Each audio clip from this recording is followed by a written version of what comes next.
as mensagens com segredos apocalípticos, com segredos de Flávio Josefo e de não sei quem, vão ser pregadas depois que a igreja for arrebatada.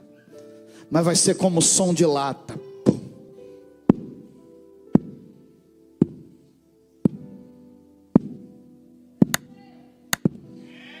Só vai fazer barulho. Senhor, a partir de hoje eu vou ser fiel, vou dizimar, vou ofertar, não vou falar mal do meu irmão, eu vou ser fiel à minha família, no casamento eu vou ser... Acabou.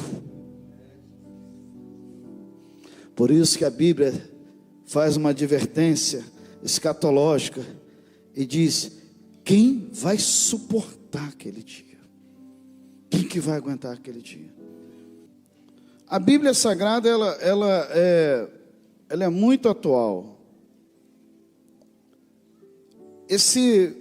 Esta passagem de Malaquias capítulo 3, do versículo 1 ao versículo 6, primeiro ele faz um anúncio da vinda do Senhor,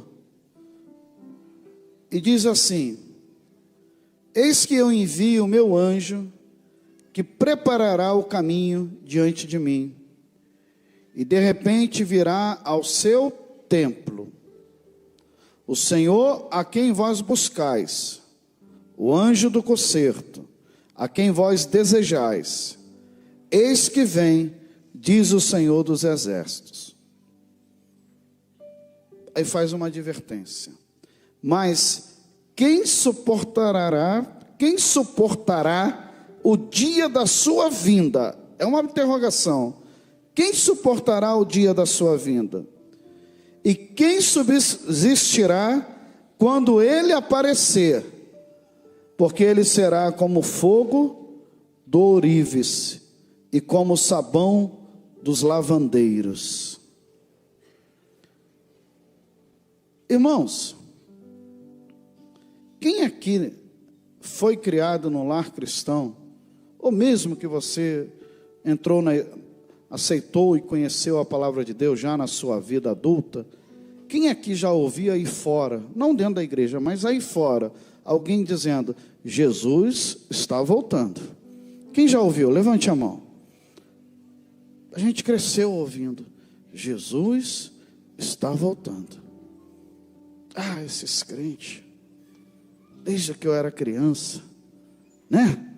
Esses crentes ficam falando que Jesus está voltando, e Jesus nunca volta. Ó, eu vou falar de novo, hein? Jesus está voltando. E às vezes isso parece distante para algumas pessoas. A noiva, quando ela marca o dia do casamento, ela começa a se preparar para o casamento. Ela fica com medo de engordar e não caber mais na primeira prova que ela fez do vestido. Não é assim? Ela fica ali preocupada. Você não está comendo nada, menina? Eu não posso engordar. Eu não posso, senão eu vou entrar na igreja, em vez de noiva, eu vou parecer uma baiana, com aquele vestido rodado de branco. Não posso engordar. Ela começa a cuidar da sua saúde. Ela começa a cuidar da sua aparência. Quer ver uma coisa que para uma noiva na semana do casamento, se acontecer, ela fala: meu Deus, acabou minha vida. Se aparecer uma espinha bem no rosto dela, e agora como é que eu vou casar com essa espinha? Todo mundo vai reparar que ela quer tudo perfeito, perfeito, né? Nós somos a noiva de Cristo. Nós estamos nos preparando para esse grande dia. A noiva de Cristo está presente. É a igreja imaculada, santa. Jesus está voltando. E será um dia que a Bíblia deixa bem claro: quem vai suportar esse dia? A nossa mente humana, ela não consegue captar, ela não consegue compreender que ao mesmo tempo, para um povo, será o dia mais esperado, o dia de glória. Mas para outro povo, vai começar a maior tristeza da face da terra. Sabe por que eu e você suportamos muitas coisas aqui? Semana passada, por 2 vezes, eu tive que ir ali no cemitério. E eu reparei olhando as capelas. Uma capela, pouquinho de gente, todo mundo de cabeça baixa. A outra capela, desespero, grito. E na nossa capela, o irmão, esposo da irmã Carla, qual é o nome dele? Zezinho com violão. E a missionária Erinete cantando com uma multidão. E a gente agradecendo a Deus. De vez em quando passava alguém lá e falava assim: esse povo é tudo doido. O corpo na urna, no caixão, e eles louvando e agradecendo a Deus. É porque a nossa esperança é que aqueles que partem não morrem, mas dormem no Senhor e ressuscitarão primeiro naquele grande dia. Sabe por que nós suportamos isso tudo aqui na terra? Porque nós ainda estamos aqui, banhado na unção do Consolador, o Espírito Santo de Deus. Quando o negócio aperta, a gente fala: oh Deus, tem misericórdia. O Espírito Santo está ali. Consola, conforta, orienta, cuida. Mas naquele grande dia, o Espírito Santo vai ser retirado junto com a noiva. E aí? Como é que vai ser isso? Eu pergunto a você: você acha que vai acabar os cultos? Vai ser casa cheia. Manhã, tarde, noite, madrugada. Só que vai ser assim. Quem ficar vai orar, vai clamar, e o outro vai ajoelhar e vai esfregar o rosto no chão e vai falar para ele: sentiu alguma coisa? Não senti nada. O pior é que eu estou clamando e não estou sentindo nada.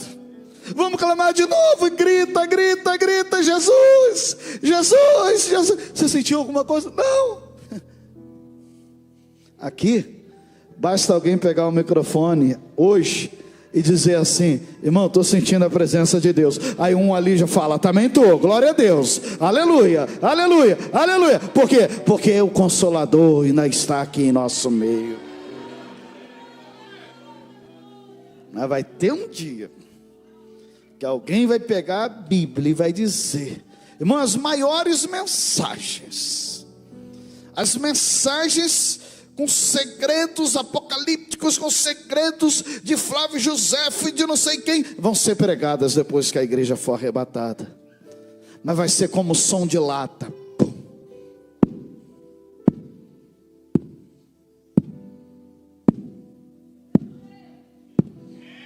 Só vai fazer barulho. Senhor, a partir de hoje eu vou ser fiel, vou dizimar, vou ofertar, não vou falar mal do meu irmão, eu vou ser fiel à minha família, no casamento eu vou ser. Acabou.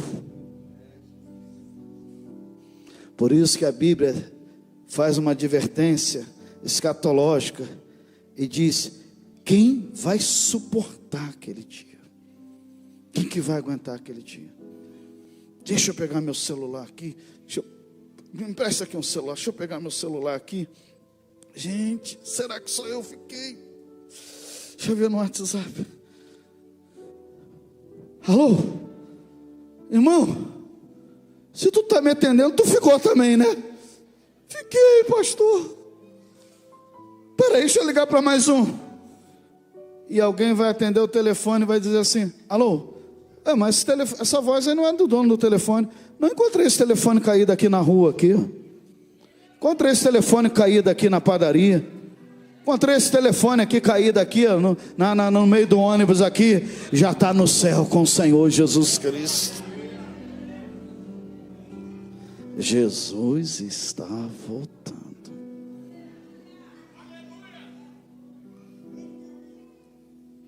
Porque ele será como fogo do ourives e como sabão dos lavandeiros. Evangelho é isso. A palavra de Deus, ela está aqui hoje para nos purificar.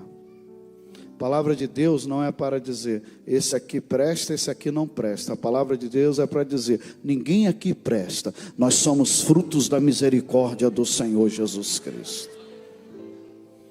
Eu nunca bebi, eu nunca fumei, eu fui criado na igreja. A Bíblia diz, porque todos pecaram. Todos pecaram. Se não peca em atitude, peca em orgulho, peca em pensamento, peca em prepotência, peca em vaidade. Mas a Bíblia diz, santo, santo, santo, santo, santo. Só tem um, perfeito só tem um, Jesus. E eu e você somos fruto da misericórdia dele. A gente vai caminhando, ele vai nos purificando. Você já viu? Roupa branca é bom, nova. Manchou, amarelou. Ih, irmão, tem Vanish, não tem nada que dê jeito não. Põe no Vanish, vai gastar dinheiro. Branco, branco, branco mesmo, novinha. E nós somos essas vestes brancas, que muitas das vezes durante o dia, alguém nos ira, alguém nos faz raiva, e uma manchinha na nossa veste. Mas a gente vem assim mesmo para a presença de Deus. Aí chega aqui, a região 1 canta um hino, a região 2 canta um hino, a região 3 canta um hino. Quando eu vou ver, eu já estou falando glória a Deus, aleluia. Quando eu vou ver, eu já estou pedindo perdão ao Senhor. Quando eu vou ver, uma lágrima já está escorrendo. Quando eu vou ver, aquele sentimento ruim que estava no meu coração foi embora. E quando eu vou ver, aquela mancha que estava nas minhas vestes espirituais está branquinha pelo sangue carmesim do nosso Senhor e Salvador Jesus Cristo. A minha mãe, eu lembro, aquela época não tinha máquina de lavar. E se tinha, a gente não tinha dinheiro para comprar. Não sei se ainda existe hoje. Quando construía a casa, já colocava o tanque. E o tanque tinha uma pedra. E essa pedra, ela era assim. E a minha mãe pegava e ficava ali, ó. E depois ela falava assim, agora eu vou deixar enxaguar. Sabe o que é enxaguar, Clésio? O que é enxaguar? Botar no sol para quarar, para ficar branca a roupa. Então não sabe de nada, rapaz. A minha mãe colocava dentro de uma bacia com sabão e ficava lá. Isso aí, o que tu falou? Guará? Lobo guará? Minha avó pegava roupa branca, ensaboava, botava na água sanitária, botava no sol, na grama, para quarar. A tua avó é gente boa, mas você não fica com essa história para o meu lado. É isso mesmo, irmãs? Não é que o fuzileiro sabe das coisas? Mas na grama não sujava, não? Tu só usa máquina, está aí cheio de teoria. Gente, é isso mesmo. Você já fez? Tu é velha, menina. E a minha mãe fazia isso. Depois a gente ia ver, a roupa estava branquinha. Agora se coloca no lugar dessa roupa. Você passando ali, você é a roupa. Ó. Faz aí, fica de pé, irmã. Como é que você fazia na pedra? Tu é casada? Deus tenha misericórdia do teu marido. Porque um soco desse aí derruba um. E ela ainda batia na pedra ainda. Ela pegava a roupa, tua avó também, né? Batia, pastor. Pastor, o decano está falando, gente, isso deve ser de 1800, que eu não lembro de nada disso. Mas é desse jeito mesmo. Irmão, agora vem cá. Quem é o dono da igreja? Não, você não entendeu. Fala com coragem. Quem é o dono da igreja? Quem purifica essas vestes brancas? O sangue de Jesus. Você já percebeu que tem hora que a gente fala assim, Deus, olha só, eu não sou perfeito não, mas eu tenho me esforçado hoje mais do que ontem. Eu tenho tentado me aproximar mais do que ontem. Se fosse uma outra época da minha vida, eu estava na farra aí fora. E eu estou na tua presença e parece que o negócio está apertando. Ó a irmã com a roupa na pedra. Pá, pá. Quem foi que disse? Eu sou a pedra angular. Eu sou a pedra que foi rejeitada pelos homens. Pá. Senhor, estou te buscando, estou me consagrando a ti. Parece que as coisas não estão acontecendo. Irmão, ó, você está passando ali na pedra de Jeová. Brac, brac, brac, brac. Mas daqui a pouco tu vai ficar.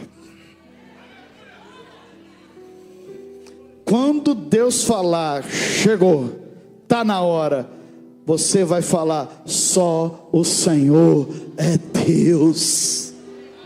Você vai falar, Senhor, obrigado pelas tuas maravilhas. Vale a pena ser fiel ao Senhor? Não se envolve irmão, tem tanta coisa aí na vida que você quer aprender. Senta com uma pessoa de idade, mas uma pessoa de idade equilibrada, porque idade não quer dizer nada. Às vezes a pessoa está com a idade avançada e não aprende, mas senta com um homem de Deus, com uma mulher de Deus, eles vão falar assim para você, minha filha, meu filho, não vale a pena esquentar a cabeça na vida com isso não, isso passa, você está perdendo noites de sono com coisa que... O bispo Primázio Manuel Ferreira, ele fala assim para nós pastores, o problema tem um tamanho que você dá para ele, e às vezes ele fala assim, esse problema é muito pequenininho, você está dando muita importância para esse problema, ele vai acabar crescendo dentro de você. O problema tem a importância e o tamanho que a gente dá para ele. Tem coisa na vida que é tão irrelevante. Sabe o que é importante? É você estar feliz, você está bem com a tua família, você está bem com teu Deus. Não deixa ninguém tirar o teu sorriso não, porque nós estamos aqui de passagem. Daqui a pouco nós vamos para a nossa casa oficial. Isso aqui onde nós estamos é uma casa de campo. Casa de campo não é oficial, é a casa que você vai lá, tal, descansa um pouquinho, tal. Mas a casa oficial está lá. Você tem essa casa. Agora, nessa mesma passagem, tem algo que me salta aqui. E diz assim: e chegar-me-ei a vós para juízo, e serei uma testemunha veloz contra os feiticeiros, contra os adúlteros, e contra os que juram falsamente, e contra os que defraudam o jornaleiro, e pervertem o direito da viúva, e do órfão, e do estrangeiro, e não me temem, diz o Senhor dos exércitos. Irmãos, sabe o que esse versículo 5 aqui, ele está falando? De direitos humanos. Hoje, a nossa Constituição de 88, ela é toda baseada em direitos humanos.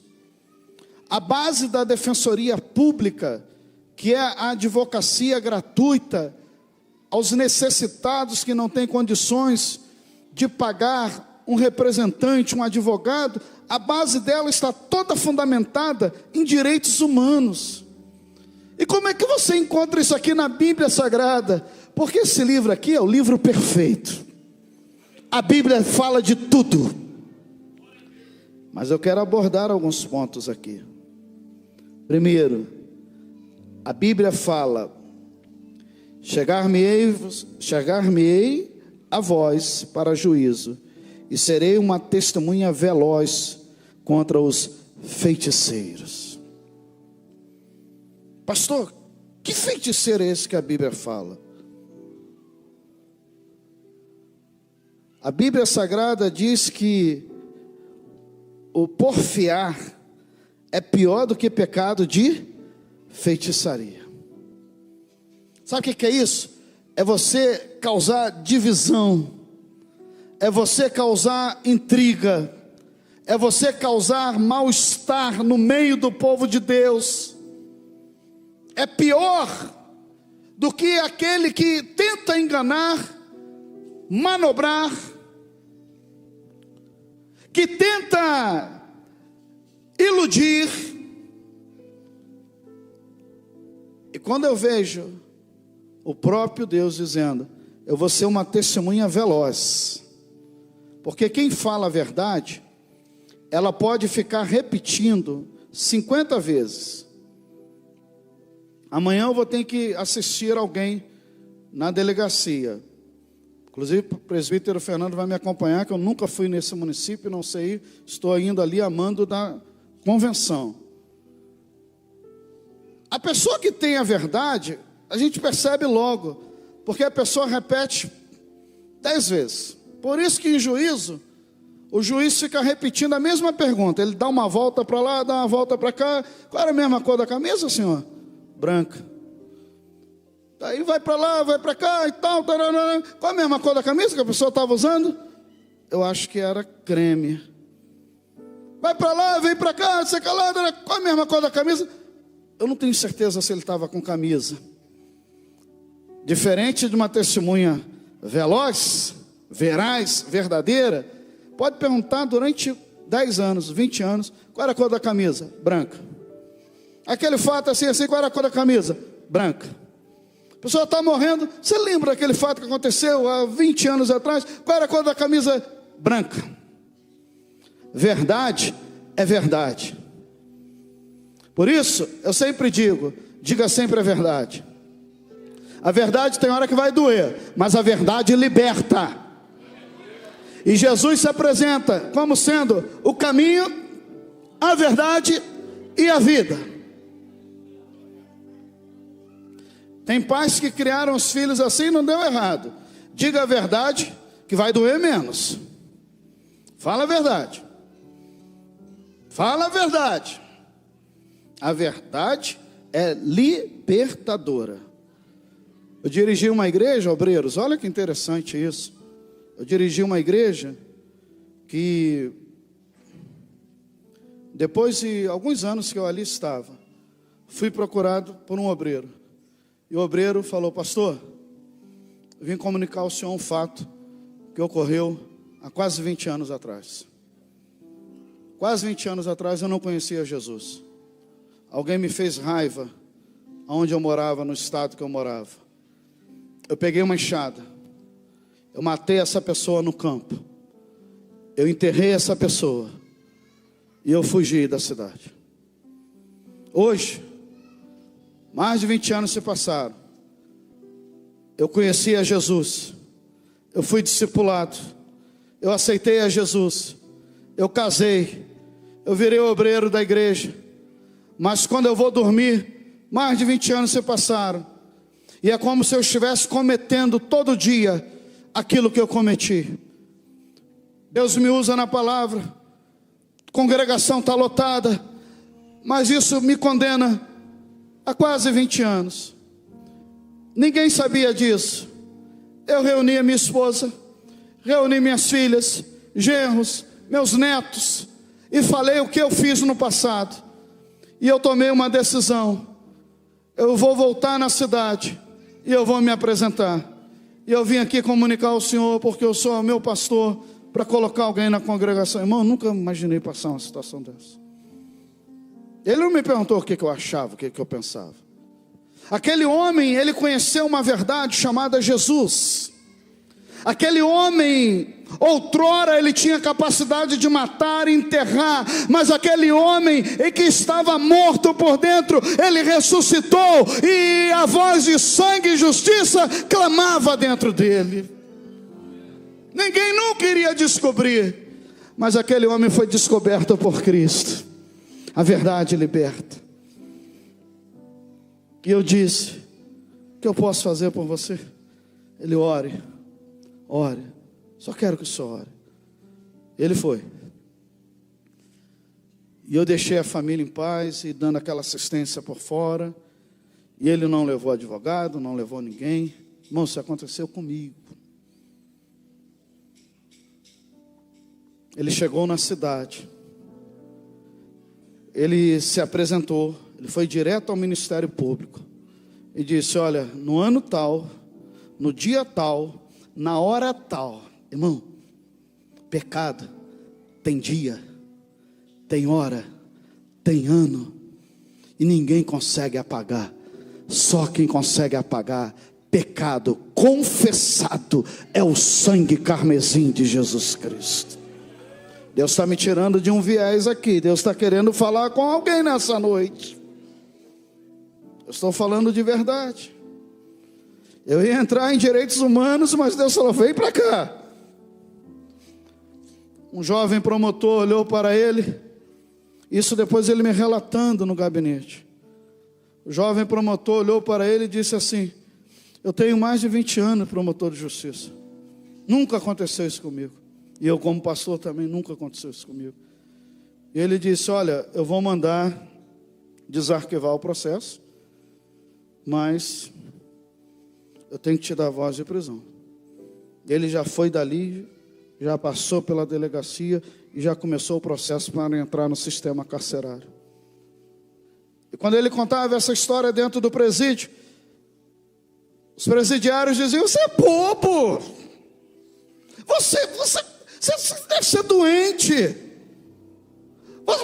você não falou que ninguém sabia, que ninguém viu, isso daí já até prescreveu, você é doido. E ele disse, Senhor, o que eu vou fazer aqui dentro? E ele falou, só restou fazer uma coisa: cantar hino da harpa, pregar, participar dos cultos, orar pelos enfermos, falar de Jesus. E ele ficou sendo conhecido dentro do presídio sobre o homem que se entregou. O juiz falou, traz aí que eu quero conhecer esse homem. Levaram no juiz criminal da cidade, Defensoria Pública, Ministério Público. E o juiz disse, olha, o senhor quer ser submetido a um exame de insanidade? O senhor tem algum problema? Não, estou nas minhas faculdades. O senhor já está preso aí, já vai para quase 6 meses.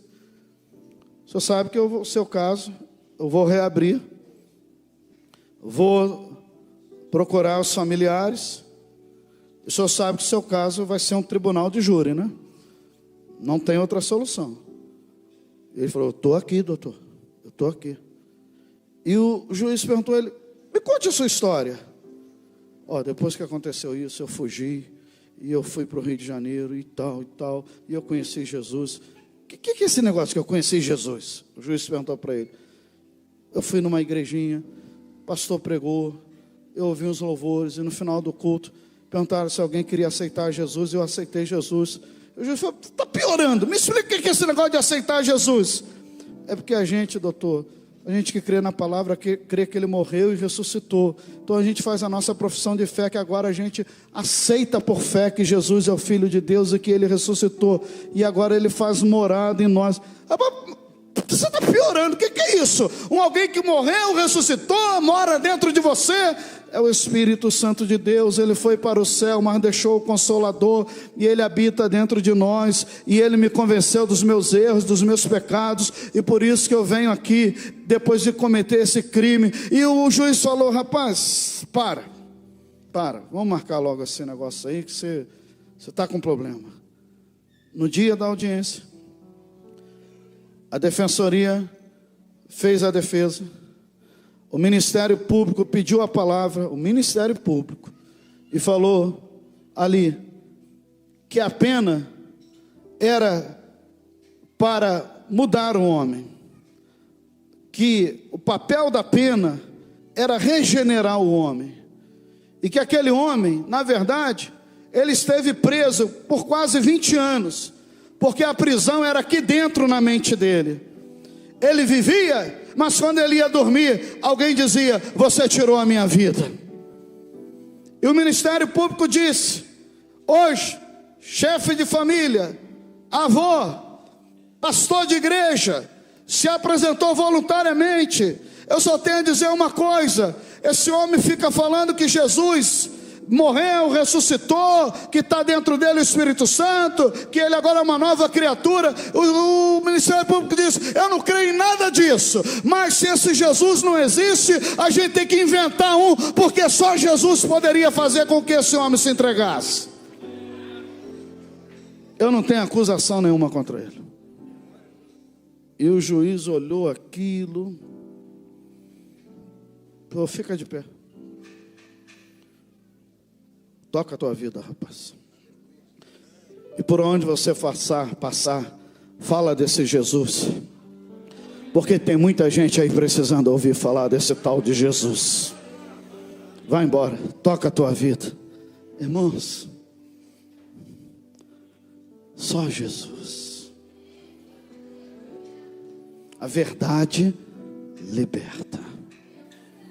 Pecado não confessado é como se ele tivesse acabado de acontecer. Pode passar 30, 40, 50 anos, não confessou, não procurou as autoridades eclesiásticas, não passou por um ministério, por uma disciplina. Irmão, é como se ele se renovasse todos os dias. Mas, quando o sangue de Jesus vem sobre nós, e esse rapaz me disse, esse obreiro me disse algo interessante. Ele falou: pastor, todos os dias eu pedia perdão a Jesus por esse crime. Todas as noites, no altar, antes de pregar, isso vinha na minha cabeça, eu pedia perdão. Mas parece que aquilo não adiantava. Mas o dia que eu resolvi expor a verdade para minha família e me entreguei às autoridades, parece que as orações que eu vim fazendo ao longo dos anos foi como uma enxurrada, o sangue de Jesus me purificando desse pecado. Um peso saiu de dentro de mim. Pastor, eu andei na família para procurar familiares, pessoas, para pedir perdão, para tentar ressarcir de alguma forma. Não existia mais ninguém da família naquela cidade. Aí tem um chamado acusador.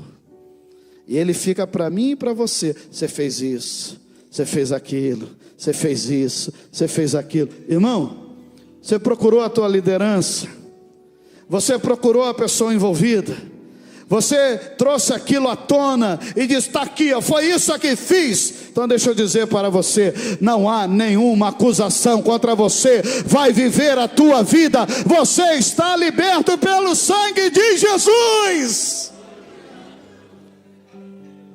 Deixa eu entrar aqui num tema aqui que eu acho muito interessante.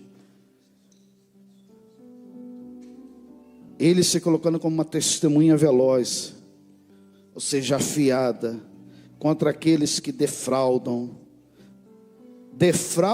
o jornaleiro. Ué, o que é isso?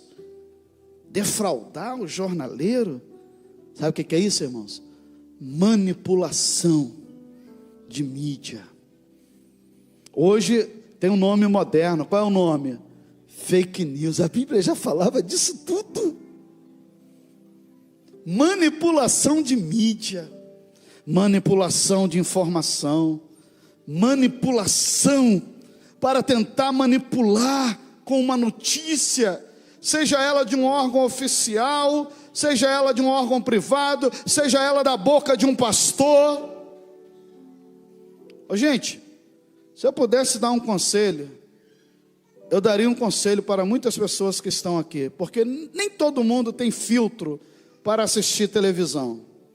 Nem todo mundo tem filtro emocional para assistir jornalismo. Cuidado. Tem jornal que, se você ficar assistindo, acaba o jornal, você fica doente. O jornal é assim: estamos aqui na rua tal, não sei o que, parará, acabaram de fuzilar, não sei o que, tal, mas jornalista tal já está chamando a gente aqui, está falando também do bairro tal, o que aconteceu aí? Ah, decapitaram, tiraram a cabeça aqui e tal, e estão procurando, e a pessoa fica lá dia e noite assistindo aquilo, dia e noite.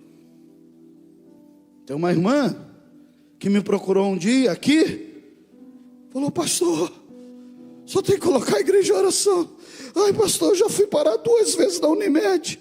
E a irmã, dá para ver que ela tinha um senso de capacidade, de entendimento, uma pessoa entendida. Eu falei: irmão, o que está acontecendo? O senhor não está vendo, não? A guerra da Ucrânia e da União Soviética vai estourar a 3ª Guerra Mundial, pastor. O senhor está nessa calma toda? Eu falei: calma, irmão, vamos conversar, calma. Não, pastor, eu estou usando captopril, eu estou usando Lazortan, eu estou usando isso aqui, essa guerra está acabando comigo. Eu fui procurar uma pessoa da família, falei: Mica, o que ela faz da vida? Ela é aposentada, bem aposentada. E o que ela faz? Ela fica assistindo essa guerra na internet, da Ucrânia e da Rússia.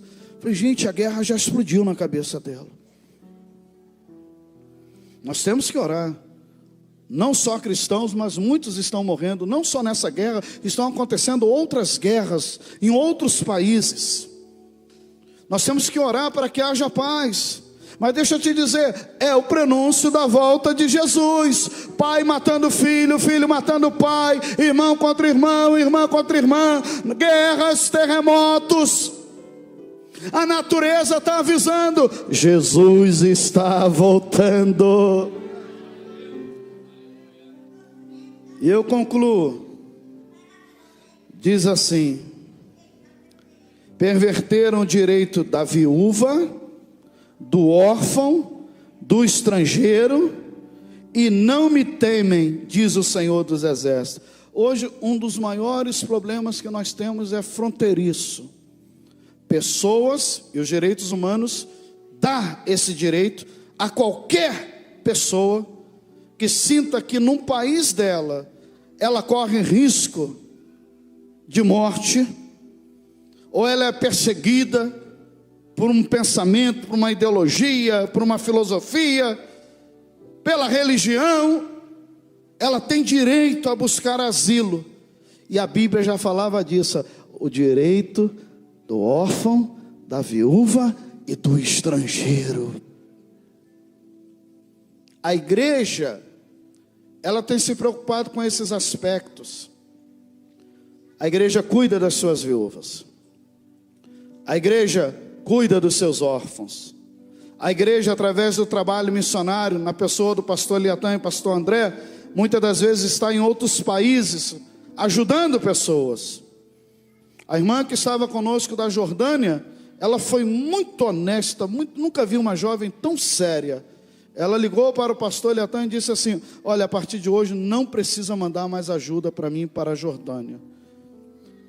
Eu casei, o que eu podia fazer na missão na Jordânia eu fiz, mas agora eu vou seguir a minha vida familiar, não vou ficar mais ali, que ali é muito perigoso para pregar o evangelho. Mas eu fiz, e agradece a igreja que vocês me ajudaram muito. Pessoa séria, comprometida. Quantas das vezes Bispo Abner Ferreira, Bispo Manuel Ferreira estão em assuntos diplomáticos para tentar ajudar e salvar irmãos nossos. A exemplo da guerra da Ucrânia, Madureira interferiu logo no início e conseguimos tirar muitos dos nossos irmãos ali que serviam a Deus e estão por questão de seguranças no nosso território nacional, em lugares sendo guardados pela igreja, sendo pastoreado. Irmão, o ministério de Madureira é maior do que vocês possam imaginar. Como que vocês são grandes. E eu concluo aqui, porque eu, o Senhor, não mudo. Por isso, vós, ó filhos de Jacó, não sois consumidos. Sabe por que eu e você não somos consumidos? É porque nós somos bonzão, não. É porque a misericórdia do Senhor dura para sempre. Que bom que você participou dos nossos trabalhos. Espero que Deus tenha te abençoado e tenha falado profundamente com você. Você pensa que para por aí? Não. Você pode nos ajudar. A nossa igreja tem um trabalho social há 82 anos. A exemplo do Lar do Idoso, onde nós acolhemos pessoas idosas que chegam na melhor idade e muitas das vezes não têm um lar para que possa cuidar deles. Nós também temos a nossa casa, onde acolhemos rapazes que querem se livrar do vício, das drogas, e você pode nos ajudar. Até mesmo você pode fazer uma visita, tanto no Lar do Idoso, como nessa casa de recuperação, conhecida como Casa Gunarvin. Quero também te convidar para os nossos trabalhos missionários. Assista os nossos canais, se inscreva nas nossas mídias e você vai conhecer todo o trabalho que a nossa igreja desenvolve. Nós estamos pregando a palavra de Deus, levando o evangelho do Senhor Jesus Cristo e também realizando a obra social para aqueles que necessitam. Que Deus tenha te abençoado, que Deus continue falando com você através desta palavra.